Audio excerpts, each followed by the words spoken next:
òun rúgbó bọ̀ Sunday Igboho ti wọ́ Gani Adams relé ẹjọ́.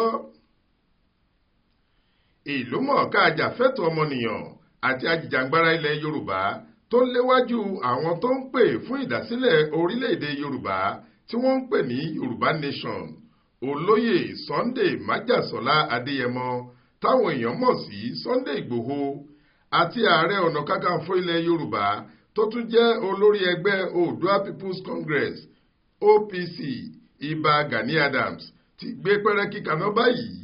Àwọn méjèèjì sì ti tẹsẹ̀ bọ ṣòkòtò ìjà kan náà pẹ̀lú bí Sunday Igboho ṣe wọ́ ààrẹ Gani Adams relé ẹjọ́ tó sì fi onírúurú àwọn ẹ̀sùn kàn èyí tó ń bẹ ilé ẹjọ́ láti ṣèdájọ́ lórí rẹ̀.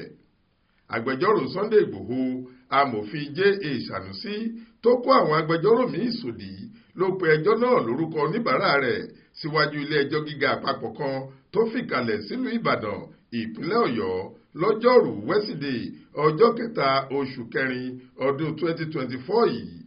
Nínú ìwé ìpẹ̀jọ́ ọ̀hún, Igboho ṣà gẹ́gẹ́ báwọn olólùfẹ́ rẹ̀ ṣe tó máa ń pè é pàrọwà fún ilé ẹjọ́ pé kí wọ́n pàṣẹ fún Gani Adams láti san $500 mílíọ̀nù $500 million fóun gẹ́gẹ́ bí owó gbàmábìínú fún àwọn ẹ̀sùn èké tó ní ààrẹ ọ̀nà kakanfò sọ lòdì sí òun.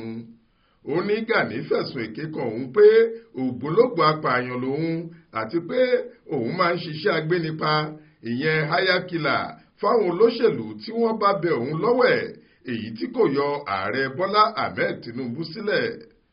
Adéyẹmọ ní inú ohùn tí wọ́n ká sílẹ̀ kan lọ́dún 2021 ní Gani Adams ti sọ̀rọ̀ náà.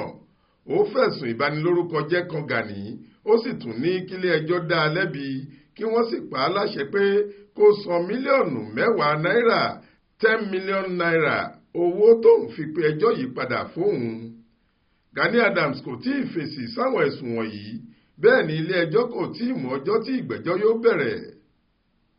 Ẹ ó rántí pé lọ́sẹ̀ tó kọjá lọ́hùn-ún ni olórí àwọn òṣìṣẹ́ ọba lọ́fíìsì gómìnà ìpínlẹ̀ Èkó ọ̀gbẹ́ni Táyọ̀ Àyìndé pé Ìbà Gani Adams lẹ́jọ́ lórí àwọn ẹ̀sùn kan náà èyí tó dá lórí àwọn ọ̀rọ̀ tọkùnrin náà sọ nínú fọ́nrán tí wọ́n fi ká ohùn rẹ̀ sílẹ̀ ọ̀hún.